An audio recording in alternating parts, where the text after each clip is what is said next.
Hi, it's me again with CorelDraw tips and tricks. A lot of tools to get here, so I thought I'd kind of show you this effect. And I'm actually going to change it up a little bit, make it a little bit better this time, hopefully. So I'm just going to take the word epilogue.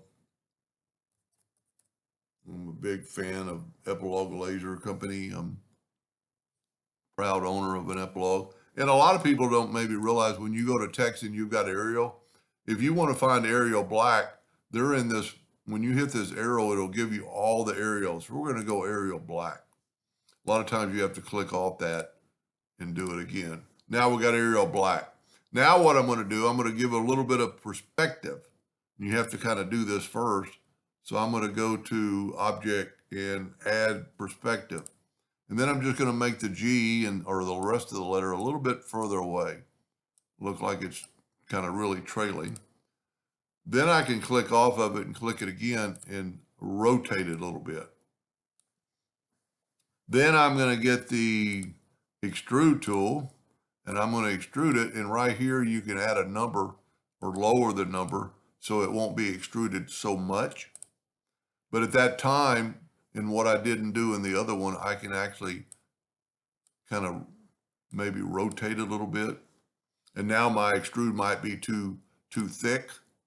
So you could always go and just change your extrude number because you just want, let's put in 3. Now we're going to select it all and go to Object and break the extrude group apart. And if you grab the extrude group and make it a lighter color, let's make it a little bit darker, we can actually right click and put an outline around that. So it's got some lines to show. Now, if you remember, we broke it apart. So we need to group it back together with Control G. Now we're going to go back to this same Docker and use the shadow tool. And I'm just going to drag it and then drag it away further. Make it look like there's a shadow. And in this bar here, you can make it less or more. And there's there's other things you could do to it. You can change the featherness of it. You can make it more feathered or less feathered. It's just basically blurring it. And then you can do the same thing right here with the transparency.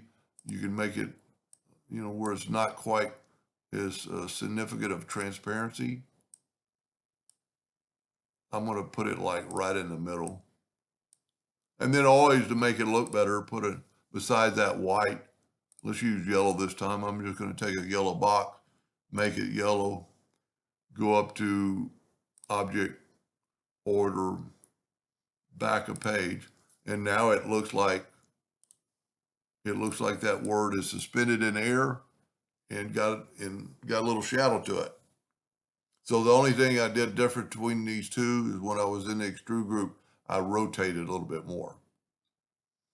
Anyway, I hope that gave you some ideas, and thank you for watching.